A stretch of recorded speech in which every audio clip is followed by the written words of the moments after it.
Hello and welcome to ZAG SZN, a Gotham Production Studios original podcast. My name's Raúl. I'm Autumn. And I'm Breonn. We are here to debate our office's most unpopular and completely meaningless opinions, and my ZAG is this.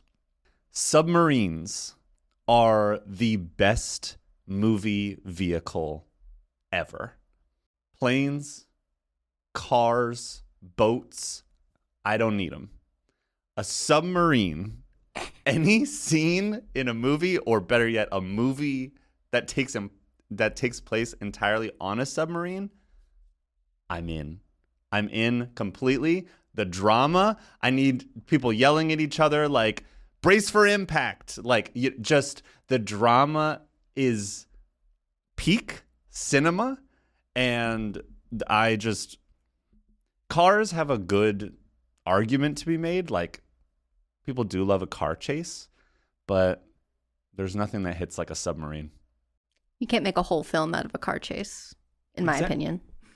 Correct. A submarine, you could do a bottle episode in a submarine. You could do a bottle movie in a submarine. I think that makes sense. How many plot lines do you think can be made within a submarine? Oh, thank you for asking.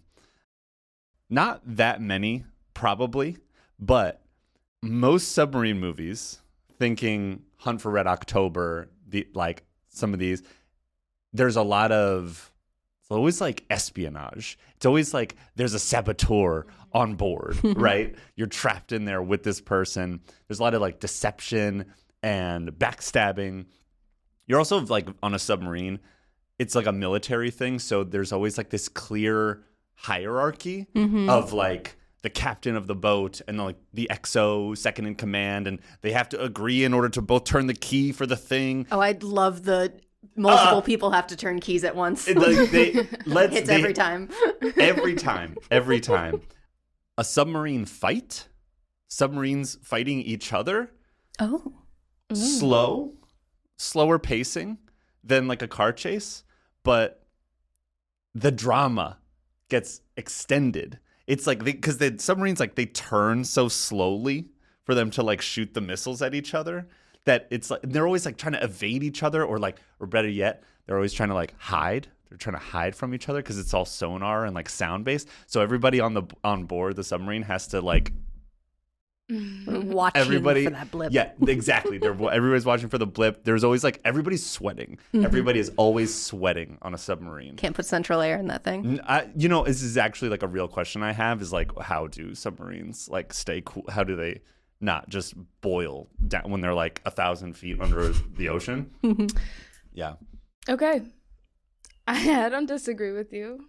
I think cars as a cinematic vehicle, I do think cars have like a long history. Mentioned car chases, very exciting.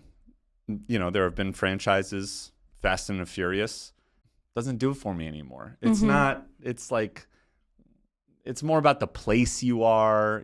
James Bond does a lot of car chases too, but it's always like we're driving in a certain place where it's oftentimes, I think the car chases are more about like the scenery.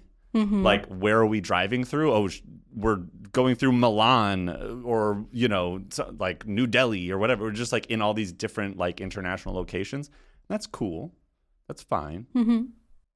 But the cinematic drama of being on a submarine, that like you were saying, like the like containedness of it is just, there's just nothing better in my opinion. I'm trying to think about genres.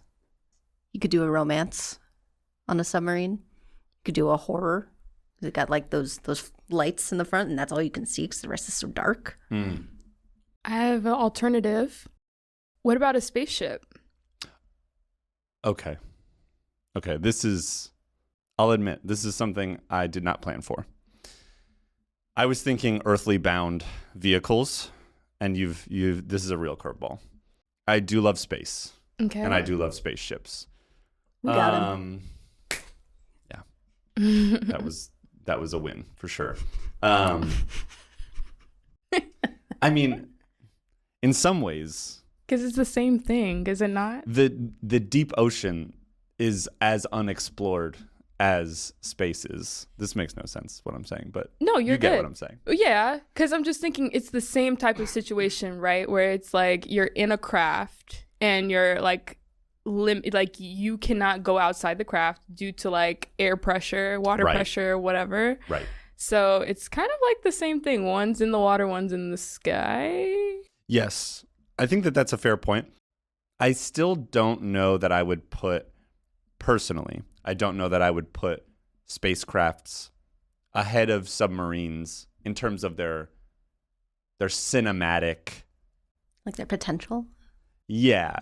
In terms of their cinematic potential, because spacecrafts can be like, I mean, you can kind of invent the rules, right? Like, how is this Star Wars where things are just blowing up in space, even though there's no oxygen, so we can't actually have explosions? Or is this something more like realistic? Submarines, it's just like, There are rules in place. there are rules. And if it's not completely accurate to reality, I don't freaking want it. Yeah. This was born a little bit out of my recent viewing of the Mission Impossible movie. I don't think it's a spoiler. This stuff is in the trailer. You know, there's some submarine stuff going on, some underwater stuff, and it's very thrilling. And I think, to your point, also there's some untapped potential with submarines as well. Like, you know, there was a famous, I don't know, famous, but there was a 90s movie that I feel like was on TV all the time. It was a comedy called Periscope Down. You know, I think we could do more comedies on submarines. I would love to see a romance on a submarine. I have no idea how that would work. I don't know who's falling in love, but I would watch it.